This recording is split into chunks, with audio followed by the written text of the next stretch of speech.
Hello students, good morning students. तो student, हमने अपने लास्ट वीडियोस के अंदर इनकम एंड एक्सपेंडिचर अकाउंट बनाने से पहले क्या क्या एडजस्टमेंट्स हमारे को करने होंगे, वो सारे एडजस्टमेंट्स का इंडिविजुअल हमने ट्रीटमेंट समझ लिया था कि इनकम रिलेटेड एडजस्टमेंट्स किस तरह से होंगे, एक्सपेंसेस रिलेटेड आइटम्स का एडजस्टमेंट किस तरह से होगा, कंज्यूमेबल स्टोर हम किस तरह से कैलकुलेट करेंगे या मटेरियल कंज्यूम्ड किस तरह से कैलकुलेट करेंगे, and then fund based activity जो है उनका ट्रीटमेंट हमारे को किस तरह से करना होगा। तो ये सारी चीजें हम अपने लास्ट वीडियोस के अंदर देख चुके हैं। तो जैसा कि मैंने पहले भी बोला था, नॉट फॉर प्रॉफिट ऑर्गेनाइजेशन वाला जो अपना चैप्टर है वो 10 मार्क्स कवर करता है बोर्ड एग्जाम के अंदर। 3 क्वेश्चन पूछे जाते हैं, एक 1 मार्क्स का, एक 3 मार्क्स का और एक 6 मार्क्स का। तो स्टूडेंट 3 मार्क्स का टॉपिक अपन कवर कर चुके हैं, यानी एडजस्टमेंट पर्टिकुलर उससे रिलेटेड पूछे जाते हैं कि फंड बेस्ड एक्टिविटी का ट्रीटमेंट किस तरह से होगा, सब्सक्रिप्शन का ट्रीटमेंट किस तरह से होगा, या कंज्यूमेबल स्टोर हम किस तरह से कैलकुलेट करेंगे। तो ये 3 मार्क्स के जो टॉपिक्स थे वो हमने इंडिविजुअल कवर कर लिए। अब हम आते हैं अपने मेन टॉपिक पर, जो कि ये 6 मार्क्स का क्वेश्चन जिस पर बनता है वो है हमारा income and expenditure account prepare करना। कौन सा account? Income and expenditure account. तो जैसा कि स्टूडेंट मैंने अपने लास्ट वीडियोस के अंदर पहले ही बता दिया था कि इनकम एंड एक्सपेंडिचर अकाउंट जो है वो किस तरह से प्रिपेयर होता है, यानी कौन कौन से आइटम जो है वो इनकम एंड एक्सपेंडिचर अकाउंट्स के अंदर लिखे जाते हैं, क्यों लिखे जाते हैं और वो अमाउंट कहां से ट्रांसफर होते हैं। और इसके साथ ही मैंने आपको इनकम एंड एक्सपेंडिचर अकाउंट से रिलेटेड इंपॉर्टेंट रूल्स क्या है वो भी आपको सब मैंने अपने पहले वीडियोस में समझा दिए। तो केवल अब आज हम इस वीडियो के अंदर डिस्कस करेंगे कि इनकम एंड एक्सपेंडिचर अकाउंट जो है वो किस तरह से प्रिपेयर होगा, कैसे अमाउंट ट्रांसफर होंगे और कैसे क्या अपने को उसका सारा ट्रीटमेंट जो है वो करना है। ठीक है, तो अगर आपको सारे रूल्स एंड रेगुलेशन समझने हैं तो आप मेरे पिछले वीडियोस में जाकर के देख सकते हैं। इनकम एंड एक्सपेंडिचर अकाउंट वाला वीडियो जो होगा उसके अंदर मैंने बता रखे हैं कि income and expenditure account prepare करते वक्त कौन कौन से रूल्स जो है वो हमें ध्यान रखना है। ठीक है, वैसे हम इस वीडियो में जहां जहां पॉसिबल होगा या जहां जहां रूल्स एप्लीकेबल हो रहे होंगे वो हम डिस्कस करेंगे, लेकिन फिर भी अगर आपको सारे रूल्स एक साथ देखने हैं तो आप मेरे लास्ट वीडियोस के अंदर जाकर के देख सकते हैं। तो स्टूडेंट, स्टार्ट करते हैं हम आज का टॉपिक।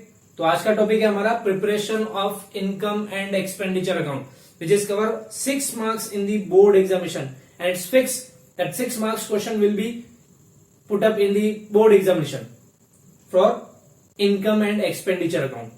ठीक है, तो स्टूडेंट आज जो हम क्वेश्चन करने वाले हैं कुछ अच्छा सा क्वेश्चन है, लेकर के आया हूं मैं आपके लिए। Question number 38 from the TS Grewal same book 2019 edition, page number है मेरे पास में 1.64 है ना। तो क्वेश्चन नंबर हम करेंगे आज 38। देखिए क्वेश्चन क्या है आपका। From the following receipts and payment account of Jaipur sports club prepare an income and expenditure account for the year ended 31 मार्च 2019। क्या प्रिपेयर करना है? रिसिप्ट्स एंड पेमेंट अकाउंट आपको क्वेश्चन के अंदर गिवन है, उसी रिसिप्ट्स एंड पेमेंट अकाउंट से आपको इनकम एंड एक्सपेंडिचर अकाउंट जो है वो प्रिपेयर करना है। तो देखिए स्टूडेंट, ये क्वेश्चन ऐसा है जिसके अंदर आपको एडिशनल इन्फॉर्मेशन कुछ भी गिवन नहीं है। क्या है? एडिशनल इन्फॉर्मेशन कुछ भी गिवन नहीं है, लेकिन वो इन्फॉर्मेशन जो है इसी क्वेश्चन के अंदर हिडन है, इसलिए मैं ये क्वेश्चन लेकर के आया हूं। बाकी मेरे पास बहुत सारे क्वेश्चन है जिसके अंदर अपने को रिसिप्ट्स एंड पेमेंट गिवन है, एडिशनल इन्फॉर्मेशन दे रखी है। जैसे कि हम क्वेश्चन नंबर देखते हैं 40, तो 40 क्वेश्चन नंबर जो है इसमें रिसिप्ट्स एंड पेमेंट है, एडिशनल इन्फॉर्मेशन है। ये क्वेश्चन भी करेंगे हम अपने अगले वीडियो में, लेकिन पहले हम करते हैं 38। अब मैंने ये क्वेश्चन सेलेक्ट क्यों किया? पहली बात तो ये बिना जैसा बोला इसके अंदर एडिशनल इन्फॉर्मेशन कुछ भी गिवन नहीं है, वो एडिशनल इन्फॉर्मेशन जो है इसी क्वेश्चन के अंदर हिडन है।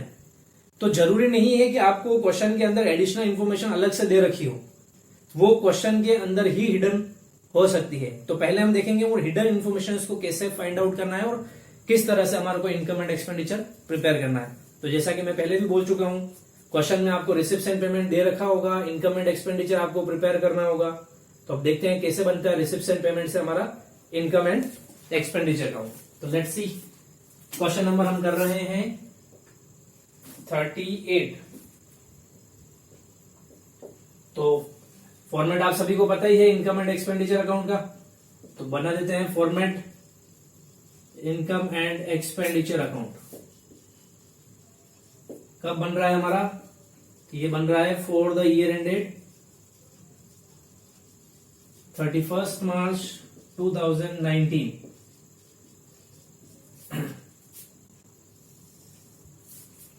ये हमारा हो गया एक्सपेंडिचर साइड, इधर वाली साइड हो जाएगी हमारी एक्सपेंडिचर, एंड रुपीज अमाउंट, इधर हो गया हमारा income side,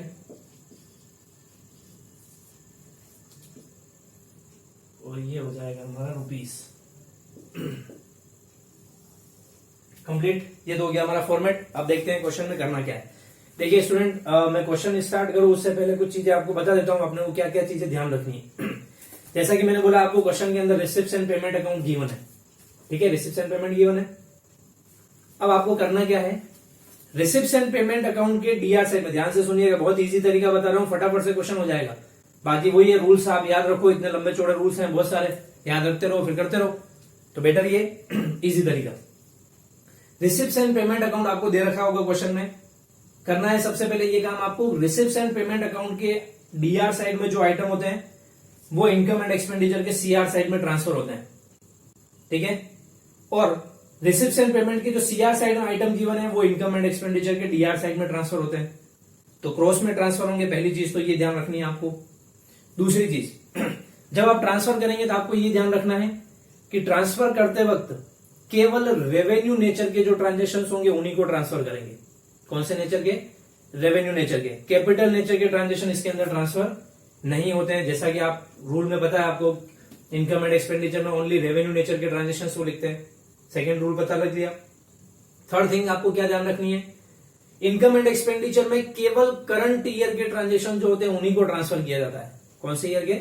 only current year के ट्रांजेक्शन ट्रांसफर होंगे, तो इसका मतलब लास्ट ईयर के, नेक्स्ट ईयर के ट्रांसफर नहीं होंगे, तो उन ट्रांजेक्शन को इधर ट्रांसफर करते वक्त ध्यान रखना है, उनको ट्रांसफर नहीं करना है। थर्ड थिंग हो गई। फिर फोर्थ, इसमें सारे एडजस्टमेंट्स होते हैं अगर क्वेश्चन में गिवन है तो, like outstanding, accrued, unearned, prepaid वाले जितने भी एडजस्टमेंट्स हैं वो सारे एडजस्टमेंट इसके अंदर किए जाते हैं। नेक्स्ट बात, इस अकाउंट के अंदर कैश और नॉन कैश सारे ट्रांजेक्शन्स को लिखा जाता है, तो वो भी ध्यान रखना है आपको, नॉन कैश ट्रांजेक्शन्स भी लिखने और कैश ट्रांजेक्शन्स को भी लिखना है। तो ये कुछ मेन इंपॉर्टेंट रूल थे, इससे रिलेटेड वो हो गए। बाकी हम जैसे जैसे ट्रांसफर करते जाएंगे वैसे वैसे हम डिस्कस करते जाएंगे, ठीक है। तो देखिए सबसे पहले आपका रिसिप्ट्स एंड पेमेंट अकाउंट जो क्वेश्चन में गिवन है उसके हम डीआर साइड को कंप्लीट कर लेते हैं एक बार। तो फर्स्ट डीआर साइड में अपने को सबसे ऊपर दे रखा है to balance BD 2 lakh rupees, ये है बैलेंस आपका रिसिप्ट्स एंड पेमेंट अकाउंट का। तो अब समझिए ये बैलेंस कहां जाता है। टू बैलेंस बीडी जो है वो इसके अंदर ट्रांसफर नहीं होता है, ठीक है, बैलेंस बीडी का अमाउंट जो है इसके अंदर ट्रांसफर नहीं होता है। कहां जाता है? तो फिर टू बैलेंस बीडी के नाम से जो अमाउंट दे रखा होगा, यानी opening balance of receipts account, receipts and payment account, वो जाता है ओपनिंग बैलेंस शीट के अंदर कैश इन हैंड या कैश एट बैंक के नाम से। कहां जाता है? ओपनिंग बैलेंस शीट के अंदर कैश इन हैंड या कैश एट बैंक के नाम से जाता है। तो वो हम आगे देखेंगे क्वेश्चन में कहां जाएगा वो, फिलहाल अभी इसके अंदर ट्रांसफर नहीं होगा। फिर देख रखा है हमारे को सेकेंड आइटम एंट्रेंस फीस। तो अब देखिए एंट्रेंस फीस रेवेन्यू नेचर का है रेवेन्यू नेचर का, तो इधर ट्रांसफर कर देंगे। तो यहां लिख लेंगे हम बाय एंट्रेंस फीस। अब देखिए इसमें एंट्रेंस फीस आपको दो दे रखी है, 2017-18 और 2018-19 दोनों ईयर की, यानी लास्ट ईयर की भी है, करंट ईयर की भी है। तो मैंने आपसे क्या कहा था, कौन से ईयर के ट्रांजेक्शन्स लिखे जाते हैं इसके अंदर? ओनली करंट ईयर के। तो आप करंट ईयर का जो एंट्रेंस फीस है केवल वही लिखेंगे, और वो हमारे को दे रखा है 50,000 रुपीज। तो सबसे पहले हम एंट्रेंस फीस लिख लेते हैं 50,000 रुपीज, जो कि है 2018-19 की। 17-18 की हमें ट्रांसफर नहीं करनी है। नेक्स्ट आइटम दे रखा है सब्सक्रिप्शन। तो सब्सक्रिप्शन भी रेवेन्यू नेचर का है, रेवेन्यू नेचर का, तो वो भी यहां पर ट्रांसफर हो जाएगा बाय सब्सक्रिप्शन। अब देखिए स्टूडेंट, सब्सक्रिप्शन बहुत ही इंपॉर्टेंट आइटम है और एडजस्टमेंट भी सबसे ज्यादा इसी के अंदर होता है, यानी डिफरेंट डिफरेंट टाइप के एडजस्टमेंट आपको हर क्वेश्चन में देखने को मिलेंगे। तो मैं वैसे क्वेश्चन कोशिश कर रहा हूं ऐसे ही लूं जिसमें हर क्वेश्चन में डिफरेंट टाइप का एडजस्टमेंट जो है उसके अंदर हो। तो अभी देखते हैं सब्सक्रिप्शन में क्या है। तो अभी वाले सब्सक्रिप्शन में अपने को 3 इयर्स का सब्सक्रिप्शन गिवन है, 2017-18, 18-19 एंड 19-20 का, यानी लास्ट ईयर का भी है, करंट ईयर का भी है और नेक्स्ट ईयर का भी है। लेकिन हमें पता है कि हमें इनकम एंड एक्सपेंडिचर में ओनली करंट ईयर का सब्सक्रिप्शन जो है वही लिखना है, और हमारा करंट ईयर कौन सा है? 2019। तब देखिए सब्सक्रिप्शन 2019 का हमारे को दे रखा है 90,000 रुपीज, लेकिन इसके आगे ब्रैकेट में एक छोटा सा लिखा हुआ है 90%। क्या लिखा हुआ है? 90%। इसका मतलब क्या हुआ कि 2019 का सब्सक्रिप्शन रिसीव तो हुआ है, लेकिन वो ओनली 90% सब्सक्रिप्शन ही है। कितना है? ओनली 90%। लेकिन मैंने क्या कहा आपको, इस अकाउंट के अंदर आपको पूरे ईयर के ट्रांजेक्शन्स लिखने हैं, यानी इस ईयर का सब्सक्रिप्शन कितना है वो लिखना है। केवल वो नहीं कि आपको रिसीव कितना हुआ, ठीक है, रिसीव आपको 90% हुआ है, लेकिन आपको पूरा 100% ट्रांजेक्शन्स के अंदर इसमें लिखना पड़ेगा। क्यों? क्योंकि इसमें पूरे करंट ईयर के ट्रांजेक्शन्स को लिखा जाता है, यानी एडजस्टमेंट्स किए जाते हैं, आउटस्टैंडिंग, एक्रूड, अर्नड, प्रीपेड जो भी हो वो। तो पहले मैं लिख रहा हूं सब्सक्रिप्शन जो 90,000 रुपीज मुझे गिवन है वो ओनली 90% है। मुझे 100% लिखना है, तो मैं क्या करूंगा, इसमें ऐड करूंगा आउटस्टैंडिंग सब्सक्रिप्शन। क्या करेंगे?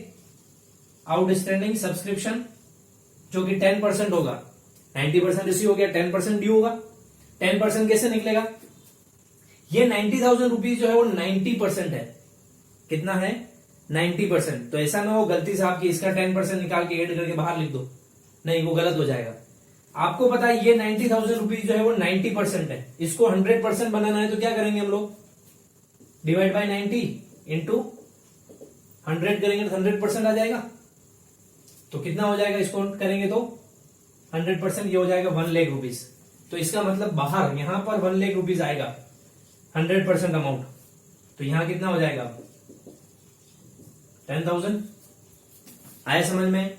सीधा सा फंडा है, 90,000 रुपीज गिवन है, वो 90% ही है, मैंने उसको 100% बना दिया। तो 100% बनाने के लिए मैंने डिवाइड बाय 90 और इंटू 100 किया, 100% हो गया, यानी 100% अमाउंट है 1 लाख रुपीज। 90 ऑलरेडी लिखा हुआ है, 10,000 और प्लस हो गया। किस नाम से? आउटस्टैंडिंग सब्सक्रिप्शन के नाम से। तो देखिए ये हिडन एडजस्टमेंट था यहाँ पर, जिसके लिए एडिशनल इन्फॉर्मेशन कुछ भी गिवन नहीं है, लेकिन फिर भी एडजस्टमेंट यहाँ पर छुपा हुआ था, तो वो हमने फाइंड आउट करके निकाल लिया 90% का। चलिए, ये हो गया हमारा सब्सक्रिप्शन का ट्रीटमेंट। अगला देखते हैं नेक्स्ट आइटम क्या है हमारा। नेक्स्ट आइटम है लाइफ मेंबरशिप फीस। क्या है? Life membership fees. अब आप सभी को पता है, मैंने पहले बता दिया था एक वीडियो में अपने, रेवेन्यू नेचर के ट्रांजेक्शन कौन से होंगे और कैपिटल नेचर के कौन से होंगे। तो लाइफ मेंबरशिप फीस जो है वो कौन से नेचर का है? कैपिटल नेचर का है, क्योंकि लाइफ में एक ही बार रिसीव होती है फीस। तो कैपिटल नेचर का है, इसका मतलब यहां पर ट्रांसफर नहीं होगा। चलिए, ये गया खा। नेक्स्ट हमारा है डोनेशन। डोनेशन तो ट्रांसफर होता है। जनरल डोनेशन और स्पेसिफिक डोनेशन, दो टाइप के डोनेशन होते हैं। अगर ओनली डोनेशन दिया हुआ है क्वेश्चन में, इट मींस वो जनरल डोनेशन है, तो वो ट्रांसफर होगा। लेकिन अगर डोनेशन किसी स्पेशल पर्पस के लिए है तो ट्रांसफर नहीं होगा। तो अभी फिलहाल हम ट्रांसफर करेंगे बाय डोनेशन, क्योंकि ये जनरल डोनेशन ही है। देख लेते हैं डोनेशन कितना है हमारा। बाय डोनेशन से हमारे पास में 1,20,000 रुपीज, सही जा रहे हैं? हाँ, 1,20,000। तो ये 1,20,000 आता था हमारा डोनेशन इस तरफ। नेक्स्ट आइटम है हमारे पास में डोनेशन फॉर टूर्नामेंट। अब देखिए, ये स्पेसिफिक डोनेशन है। किसके लिए मिला है डोनेशन? टूर्नामेंट के लिए। और हमने कहा है कि यहां पर स्पेसिफिक नेचर का जो डोनेशन होगा वो ट्रांसफर नहीं होता है। तो डोनेशन फॉर टूर्नामेंट हम यहां पर ट्रांसफर नहीं करेंगे। क्लियर? चलिए, अगला एडजस्टमेंट, अगला ट्रांजेक्शन है हमारा subscription for the government party. क्या है? Subscription for the government party. अब देखिए, सब्सक्रिप्शन हमने यहां पहले लिखा था, ये जनरल सब्सक्रिप्शन था। जैसे डोनेशन में दो पार्ट होते हैं, जनरल डोनेशन और स्पेसिफिक डोनेशन, वैसे ही सब्सक्रिप्शन में भी हो सकता है। अगर आपको सब्सक्रिप्शन किसी पर्टिकुलर पर्पस के लिए मिला है तो वो कैपिटल नेचर का माना जाता है और उसको भी यहां पर ट्रांसफर नहीं किया जाता है। ठीक है? तो अभी देखिए, ये जो सब्सक्रिप्शन मिला ये अपने को गवर्नमेंट पार्टी के मिला, तो गवर्नमेंट पार्टी स्पेसिफिक पर्पस के लिए हो गया, तो इसलिए ये सब्सक्रिप्शन यहां ट्रांसफर नहीं होगा। क्लियर? चलिए, अगला देखते हैं। नेक्स्ट आइटम दे रखा हमारे को, to interest on 8% fix deposit rupees 2,400। Interest है, ट्रांसफर होगा, रेवेन्यू नेचर का इंटरेस्ट हो, तो बाय इंटरेस्ट ऑन एफडी यानी फिक्स डिपॉजिट। कितना दिया हुआ है? 2,400 रुपीज का। कितना दिया हुआ है? 2,400 रुपीज का। अब आप सोच रहे होंगे मैंने ये अंदर क्यों लिख दिया, बाहर क्यों नहीं लिखा? क्योंकि मुझे पता लग गया कि इसके अंदर एक और हिडन एडजस्टमेंट है। देखिए, आपको ध्यान रखना है इन चीजों का। जहां पर भी आपको परसेंटेज दिख जाए, चाहे वो फिक्स डिपॉजिट से रिलेटेड हो या और भी कोई सिक्योरिटी अमाउंट हो, उस पर कोई परसेंटेज लिखा है, तो आपको ध्यान रखना है वहां पर कोई हिडन एडजस्टमेंट्स हो सकते हैं। तो मैं पता करना है पहले कि वो हिडन एडजस्टमेंट क्या हो सकते हैं। तो देखिए, क्वेश्चन के अंदर आपको यहां पर लिखा हुआ था इंटरेस्ट ऑन 8% फिक्स डिपॉजिट। ये 8% एफडी है आपकी, मैं पूरा लिख देता हूं इसको। 8% फिक्स डिपॉजिट, इसका मतलब क्या है कि इस फिक्स डिपॉजिट पर आपको 8% की रेट से इंटरेस्ट रिसीव होगा। ठीक है, जो भी फिक्स डिपॉजिट होगा आपका, उस पर आपको 8% की रेट से इंटरेस्ट रिसीव होगा। तो पहले मुझे देखना पड़ेगा क्वेश्चन के अंदर मेरे पास में फिक्स डिपॉजिट है या नहीं, और अगर है तो कितना है, और क्या उस पर 8% की रेट से 2400 का ही इंटरेस्ट बनता है क्या, ये चीज मुझे फाइंड आउट करनी होगी। तो अब मैं क्या करूंगा, सर्च करूंगा एफडी कहां पर है। तो मैं सर्च करता हूं एफडी मेरे पास कहां है। तो एफडी मुझे दे रखी है, देखिए पेमेंट साइड के अंदर, रिसिप्ट एंड पेमेंट अकाउंट के अंदर पेमेंट साइड में मुझे दिया हुआ है 8% फिक्स डिपॉजिट, और उसके नीचे ब्रैकेट में लिखा हुआ है made on 1 October 2018 worth rupees 1,20,000। क्या किया मैंने, एक मैंने एफडी करवाई थी 1,20,000 रुपए की, 1,20,000 रुपीज की ऑन 1 अक्टूबर 2018। कब, 1 अक्टूबर को। अब देखिए अकाउंट्स कब बन रही है, 31 मार्च को, वो 1 अक्टूबर 2018 से है। तो 1 अक्टूबर 2018 से 31 मार्च 2019 तक कितना अमाउंट होता है कितने मंथ्स होते हैं पहले, तो कितने मंथ्स हो रहे हैं, 6 मंथ हो रहे हैं। और हमारे पास फिक्स डिपॉजिट जो है वो कितने का है, 1,20,000 रुपीज का है। तो इसका मतलब क्या हुआ, 1,20,000 पर हमें 6 मंथ्स का इंटरेस्ट मिलना चाहिए, यानी इस ईयर का केवल 6 मंथ का इंटरेस्ट बनता है इतना। तो हम देखते हैं भाई 6 मंथ का इंटरेस्ट होता कितना है पहले तो 1,20,000 पर 8% की रेट से, तो 8/100 कर देंगे, इनटू इसी के आगे हम करेंगे, ये हो गया हमारा जैसे 9,600। ठीक है, इसको हम 6 मंथ का कैलकुलेट करेंगे, क्योंकि हमारे को पता है 6 मंथ ही हुए हमारे को एफडी करवाया अभी। तो 1 अक्टूबर से 31 मार्च तक 6 मंथ हो रहे हैं। हमने 8% तो कैलकुलेट कर लिया जो कि हमारे को रेट गिवन थी। अभी हम इसका 6 मंथ का भी कैलकुलेट कर लेते हैं, कितना होता है, तो 6/12 कर देते हैं इसको, कितना हो गया 4,800। कितना होता है 4,800। अब देखिए हमने एफडी करवाई थी 1 अक्टूबर को, जिस पर हमें 8% की रेट से इंटरेस्ट मिलना है 6 मंथ के लिए। तो मैंने कैलकुलेट किया, तो वो अमाउंट होता है मेरा 4,800 रुपीज। कितना होता है 4,800। लेकिन यहां पर एफडी का इंटरेस्ट मुझे मिला कितना है 2,400। तो इसका मतलब क्या हुआ कि टोटल इंटरेस्ट मिलना चाहिए था 4,800, लेकिन मिला कितना मुझे 2,400। तो इसका मतलब बाकी का अमाउंट कहां गया, बाकी का 2,400 कहां गया, वो क्या हो गया हमारा, इंटरेस्ट रिसीव होना बाकी है हमारे को भी। क्या बोलते हैं रिसीव होने बाकी को, एक्रूड। क्या बोलते हैं, एक्रूड ही बोलते हैं, due but not receive, accrued. ये मैंने ऐड कर दिया एक्रूड इंटरेस्ट के नाम से 2,400, और बाहर कितने आ जाएंगे 4,800 रुपीज। आया समझ में। तो इस तरह से आपको हिडन एडजस्टमेंट्स का पता लगाना है, कुछ नहीं है, बहुत इजी है, सिंपल सा। जहां पर भी आपको इंटरेस्ट रेट दिख जाए वहां पर कैलकुलेशन शुरू कर देना। मुझे पता है एफडी है मेरे पास में 8% की रेट से, मैंने इंटरेस्ट निकाला, कितना होता है देखा, कितना मिला है मुझे, तो बाकी का कहां है, आउटस्टैंडिंग है या एक्रूड है, वो मैंने एक्रूड के नाम से ऐड करके टोटल अमाउंट बाहर लिख दिया। क्लियर। ये एडजस्टमेंट हमेशा ऐसे ही आएगा, तो आपको ध्यान रखना है क्वेश्चन के अंदर इस एडजस्टमेंट का ट्रीटमेंट आपको इस तरह से सर्च करके और करना पड़ेगा। Clear student. चलिए, तो interest on adjustment fix deposit हो गया हमारा। अगला है हमारा sale of old newspaper. Sale of old newspaper कौन से नेचर का है, रेवेन्यू नेचर का ही है। आए दिन बेचते रहते हैं ओल्ड न्यूज़पेपर तो हम लोग, और मैंने पहले बताया भी है कि सेल ऑफ ओल्ड न्यूज़पेपर जो है वो रेवेन्यू नेचर का होता है। सेल ऑफ ओल्ड न्यूज़पेपर हम यहां लिख लेते हैं, कितने रुपए के सेल किए हैं भैया, तो ओल्ड न्यूज़पेपर सेल करने हैं केवल 300 रुपए के, ऐसे ही होंगे। न्यूज़पेपर है, रद्दी है, तो 300 रुपए आगे बहुत है। ये हो गया हमारा old newspaper. Next transaction, the sale of old sports material, book value ₹1200 and sale value ₹500। क्या है, स्पोर्ट्स इक्विपमेंट सेल कर रहे हैं। तो स्टूडेंट ध्यान रखिएगा, स्पोर्ट्स इक्विपमेंट जो होते हैं वो हमारे लिए होती है असेट्स। हमारे लिए मतलब इसके जिसके हम अकाउंट बना रहे हैं, कौन है ये बंदा, ये है स्पोर्ट्स क्लब जयपुर। तो स्पोर्ट्स क्लब के लिए स्पोर्ट्स इक्विपमेंट जो होती है वो उसकी असेट्स होती हैं, और जब असेट्स को सेल किया जाता है तो वो होता है कैपिटल नेचर का।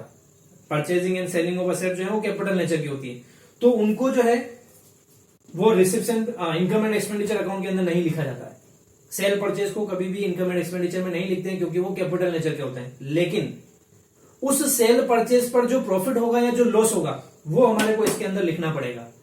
क्या? जो प्रॉफिट होगा और वो लॉस होगा वो। तो अभी देखते हैं इस पर प्रॉफिट हुआ या लॉस हुआ। बुक वैल्यू दे रखी है हमारे को 1200 रुपीज, लेकिन इसकी सेल वैल्यू दे रखी है 500 रुपीज की। बुक वैल्यू है 1200, सेल वैल्यू है 500 रुपीज। तो प्रॉफिट हुआ या लॉस? क्या हुआ? लॉस हुआ। कितना लॉस हुआ? 1200 का है, 500 में सेल किया तो 700 रुपीज का लॉस हो गया। लॉस किधर लिखते हैं आप? इनकम एंड एक्सपेंडिचर अकाउंट के अंदर इधर लिखते हैं एक्सपेंडिचर साइड में। तो लॉस हो रहा है तो हम इस तरफ लिख लेंगे to loss on sale of sports equipment. कितने रुपए का? तो 700 रुपीज का। कैसे आया? तो 1200 रुपीज कॉस्ट प्राइस माइनस कर दिया हमने सेल्स प्राइस 500 रुपीज, तो रिमेनिंग बच गया 700 रुपीज हमारा loss on sale of sports equipment. Clear? आगे समझ में? चलिए अगला एडजस्टमेंट देखते हैं क्या है। नेक्स्ट दे रखा हमारे को लोकर रेंट। अभी डीआर साइड में चल रहा है ना। देखो ये आइटम इस तरफ आ गया, कंफ्यूज मत होना। वो प्रॉफिट लॉस के हिसाब से हमने कैलकुलेट किया, तो लॉस हो रहा था इसलिए हमने इधर लिखा। अगर प्रॉफिट होता तो इस तरफ लिखते। तो ये मत देखना सर डीआर इधर से आते आते उधर कहां चले गए। तो वो डिपेंड करता है कि लॉस था प्रॉफिट था उस पर। अगला एडजस्टमेंट, अभी तक डीआर साइड में चल रहे हैं हम लोग। फर्स्ट अगला लास्ट एडजस्टमेंट लोकर रेंट। लोकर रेंट इधर ही आएगा, रेवेन्यू नेचर का ही है, तो बाय लिख लेंगे लोकर रेंट। देखिए इसमें भी एक छुपा हुआ एडजस्टमेंट है। लोकर रेंट के नीचे ब्रैकेट में लिखा हुआ है इंक्लूडिंग 600 रुपीज फॉर द 2017-18। कौन से ईयर के? 2017-18 के, यानी लास्ट ईयर के 600 रुपए भी इंक्लूड है इसके अंदर। लेकिन हमें पता है कि हमें केवल इसी ईयर के ट्रांजेक्शन को लिखना है, तो हम क्या करेंगे? इस ईयर का जो अमाउंट दे रखा है 6800 रुपीज का, उस 6800 रुपीज में से लास्ट ईयर का जो 600 रुपीज इंक्लूड है उसको हम माइनस कर लेते हैं, तो ये बच जाएंगे हमारे पास में 6200 रुपीज। आया समझ में? क्या किया मैंने? करंट ईयर का लोकर रेंट ही लिखना होता है हमारे को इसके अंदर, इसलिए हमने जो टोटल लोकर रेंट था 6800, जिसमें से 600 रुपीज लास्ट ईयर का लोकर रेंट इंक्लूड था, उसको हमने माइनस कर दिया। बचा हुआ लोकर रेंट 6200 बाहर लिख दिया। कंप्लीट। तो स्टूडेंट इस पॉइंट के साथ में हमारी डीआर साइड जो है वो कंप्लीट हो चुकी है। अब हमें जाना है अपने सीआर साइड में, रिसिप्ट एंड पेमेंट अकाउंट की, और वो सब जाएंगे आइटम क्रॉस में, यानी इनकम एंड एक्सपेंडिचर के डीआर साइड में। तो देखते हैं कौन कौन से आइटम है, कौन कौन जाएंगे, कौन कौन नहीं जाएंगे। चलिए फर्स्ट आइटम अब सीआर साइड के अंदर वो है हमारा bye rent. Rent revenue nature का है, एक्सपेंसेस रूटीन में होता रहता है, रिकरिंग नेचर का है, तो इस तरफ लिख लेते हैं टू रेंट। रेंट में भी एडजस्टमेंट है, देखिए छिपा हुआ क्या लिखा हुआ है, इंक्लूडिंग रुपीज 15,000 फॉर द 2017-18। कितना है? 60,000, जिसमें लास्ट ईयर यानी 2017-18 की 15,000 रुपीज इंक्लूड है। तो हमें लास्ट ईयर का तो नहीं लिखना है इसमें अंदर, तो हम क्या करेंगे? 15,000 रुपीज जो लास्ट ईयर का इंक्लूड है उसको माइनस कर देते हैं, रिमेनिंग जो बचेगा हमारा वो लिख लेते हैं। तो वो कौन से ईयर का हो जाएगा? करंट ईयर का, यानी 45,000 रुपीज। 45,000 हो गया, 60,000 टोटल माइनस लास्ट ईयर का 15,000, तो रिमेनिंग 45,000 करंट ईयर का रेंट आ गया हमारे पास में। अगला देखते हैं, नेक्स्ट आइटम है हमारे पास में बाय इंश्योरेंस प्रीमियम। इसमें भी एडजस्टमेंट है, इंक्लूडिंग रुपीज 15,000 फॉर 2019-20, 2019-20 के पैसे भी इंक्लूड है इसमें। 19-20 मतलब नेक्स्ट ईयर, अभी हम बना रहे 2019 के, वो कह रहा 2020 के पैसे भी इसमें इंक्लूड है, यानी नेक्स्ट ईयर के पैसे अभी से पे कर दिए तो उनको भी माइनस कर देंगे हम लोग। तो हम लिखते हैं टू इंश्योरेंस प्रीमियम है 60,000, तो टू इंश्योरेंस प्रीमियम ये है हमारे पास 60,000, including rupees 15,000 for the next year, तो 15,000 रुपए नेक्स्ट ईयर के माइनस कर देते हैं, रिमेनिंग ये भी हो जाएगा हमारे पास में 45,000 रुपीज। क्लियर आ रहा है समझ में एडजस्टमेंट्स? चलिए नेक्स्ट एडजस्टमेंट आइटम, एडजस्टमेंट निकल रहा है बार बार मुंह से, एडजस्टमेंट नहीं, नेक्स्ट आइटम। नेक्स्ट आइटम है हमारे पास में स्पोर्ट्स इक्विपमेंट। क्या है? Sports equipment. कौन से नेचर के हैं स्पोर्ट्स इक्विपमेंट? रेवेन्यू है कैपिटल? कौन से नेचर के हैं? कैपिटल नेचर के। पहले ही बोला मैंने, स्पोर्ट्स इक्विपमेंट कोई भी एसेट्स हो सारे कैपिटल नेचर के होते हैं, और कैपिटल नेचर के ट्रांजेक्शन इसके अंदर ट्रांसफर नहीं होते हैं। तो स्पोर्ट्स इक्विपमेंट इसके अंदर ट्रांसफर नहीं होगा, तो जाएगा कहां? तो बैलेंस शीट में जाएगा। कैसे जाएगा वो अगले क्वेश्चन में देखेंगे। फिलहाल अभी यहाँ पे समझ में आ गया, स्पोर्ट्स इक्विपमेंट ट्रांसफर नहीं होंगे। नेक्स्ट है फर्नीचर, और वो भी परचेज किया है इसने ऑन 31 मार्च 2019। फर्नीचर परचेज किए। फर्नीचर भी क्या है? एसेट्स है, और एसेट्स भी ट्रांसफर नहीं होती है क्योंकि वो कैपिटल नेचर की होती है। चलिए next, 8% fix deposit. Fix deposit हमारा इन्वेस्टमेंट है, और इन्वेस्टमेंट होती है एसेट्स। एसेट्स इसके अंदर ट्रांसफर नहीं होती है, तो 8% फिक्स्ड डिपॉजिट जो है वो भी ट्रांसफर नहीं होंगे। उस पर इंटरेस्ट जो था वो हमने यहां पर एडजस्टमेंट कर दिया था अपना इंटरेस्ट का, तो ये ट्रांसफर हो चुका है इसके अंदर ऑलरेडी। तो देखिए, ना तो फर्नीचर ट्रांसफर होगा, ना एफडी ट्रांसफर होगी, और ना ही हमारा स्पोर्ट्स इक्विपमेंट ट्रांसफर होगा। तीनों ट्रांसफर नहीं होंगे। फोर्थ आइटम अगला, टूर्नामेंट एक्सपेंसेस। वैसे जनरली टूर्नामेंट एक्सपेंसेस ट्रांसफर करते हैं, लेकिन आपको एक चीज ध्यान रखनी है कि ऑलरेडी हमने यहाँ डीआर साइड जब देख रहे थे तो उसमें एक आइटम था हमारे पास में, डोनेशन फॉर टूर्नामेंट था। एक आइटम डीआर साइड में देखो, डोनेशन फॉर टूर्नामेंट, और हमने कहा था कि ये स्पेसिफिक नेचर का है, इसलिए हम इसको यहां पर ट्रांसफर नहीं कर रहे हैं। तो ये कैसा हो गया? फंड बेस्ड एक्टिविटी होगी एक तरह से। फंड बेस्ड एक्टिविटी आपने पढ़ा है क्या होती है? तो फंड बेस्ड एक्टिविटी में क्या होता है कि उस फंड से रिलेटेड इनकम में से ही उस एक्सपेंसेस को माइनस किया जाता है। तो अभी देखिए, टूर्नामेंट, डोनेशन फॉर टूर्नामेंट था हमारे पास में 50,000 रुपीज का, उसमें से हमने टूर्नामेंट एक्सपेंसेस किए हैं जो कि हमारे को अभी यहां पर दे रखे हैं 10,000 रुपीज के। तो ना तो टूर्नामेंट, डोनेशन फॉर टूर्नामेंट आएगा, और ना ही टूर्नामेंट एक्सपेंसेस आएंगे। क्यों नहीं आएंगे? क्योंकि वो 10,000 रुपीज जो एक्सपेंसेस दे रखे हैं वो किसमें से होंगे? वो डोनेशन फॉर टूर्नामेंट के लिए जो अमाउंट रिसीव हुआ था उसमें से वो एक्सपेंसेस होंगे। इसलिए ये दोनों आइटम इसके अंदर ट्रांसफर नहीं होंगे, ये दोनों जाएंगे बैलेंस शीट की लाइबिलिटी साइड के अंदर। ठीक है, अब एक इंपॉर्टेंट चीज सुनिएगा ध्यान से। अगर सपोज कीजिए आपको जो टूर्नामेंट, ये डोनेशन फॉर टूर्नामेंट दे रखा है, जो कि अभी यहां पर 50,000 दिया हुआ है, अगर वो अमाउंट 50,000, चलो उसको मान लेते हैं 50,000 ही है, लेकिन टूर्नामेंट एक्सपेंसेस जो हमारे को दे रखे हैं इस साइड में अभी 10,000 दिए हुए हैं। सपोज कीजिए ये टूर्नामेंट एक्सपेंसेस 10,000 की बजाय 60,000 होते हैं। कितना होते हैं? 60,000। और डोनेशन फॉर टूर्नामेंट कितना था हमारे पास में? 50,000। तो 10,000 का क्या हो गया? एक्स्ट्रा एक्सपेंसेस हो गया हुआ। तो वो 10,000 जो एक्स्ट्रा एक्सपेंसेस हुआ है वो यहां पर लिखा जाता डेबिट साइड में। तो मेरे कहने का मतलब आप लोग समझे होंगे, अगर जितना फंड हमारे पास में अवेलेबल है उस फंड से एक्स्ट्रा खर्चा हो जाता है, तो जितना खर्चा एक्स्ट्रा हुआ है, जितना एक्सपेंसेस एक्स्ट्रा हुआ है, वो इनकम एंड एक्सपेंडिचर अकाउंट के अंदर लिखा जाता है। और अगर ये समझ में नहीं आ रहा अभी, तो मेरा last video fund based activity वाला टॉपिक जो है उसको जाकर के समझिएगा, आपको और अच्छे से समझ में आ जाएगा कि अगर खर्चा एक्सपेंसेस एक्स्ट्रा हो जाता है तो उसको कहां लिखा जाता है। तो उसको लिखा जाता है इनकम एंड एक्सपेंडिचर के डीआर साइड में। तो फिलहाल अभी हमारा एक्सपेंसेस कम है हमारे फंड से, इसलिए दोनों ट्रांजेक्शन यहां पर ट्रांसफर नहीं हो रहे हैं। क्लियर? चलिए, तो टूर्नामेंट एक्सपेंसेस के बाद में अगला आइटम है हमारे पास में बुक्स। तो स्टूडेंट, बुक जो है वो हमारी होती है असेट्स। देखिए, न्यूज़पेपर और बुक्स में डिफरेंस है।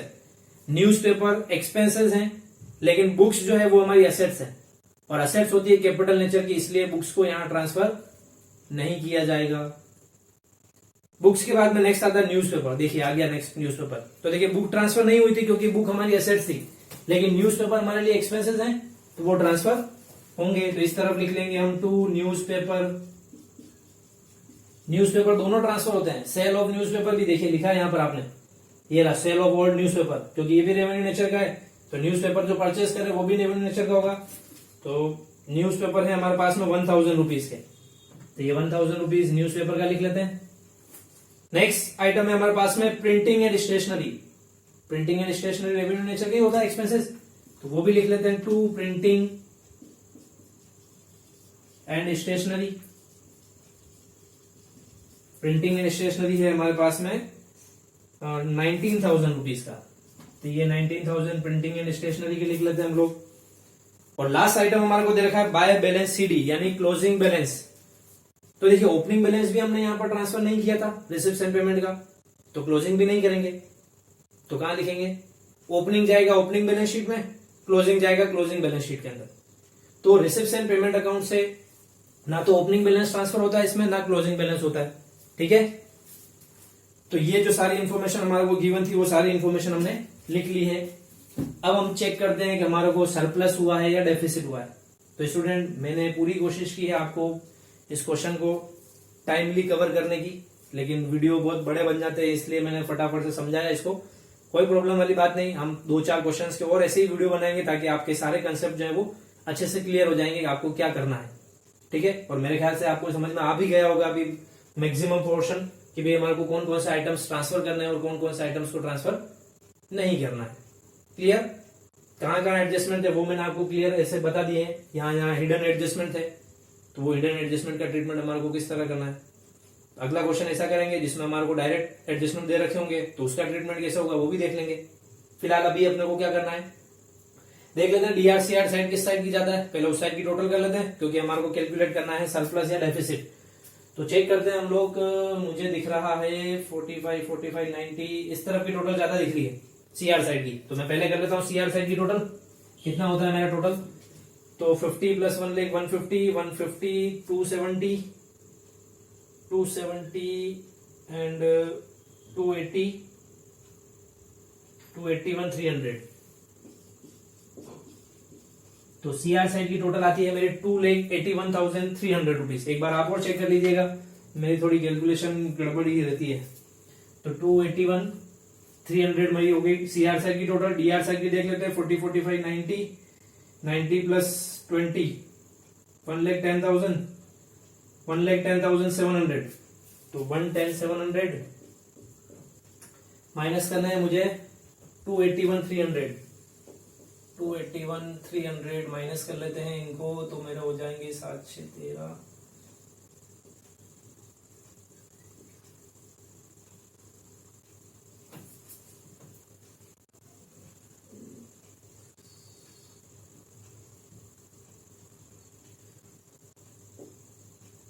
$179,600।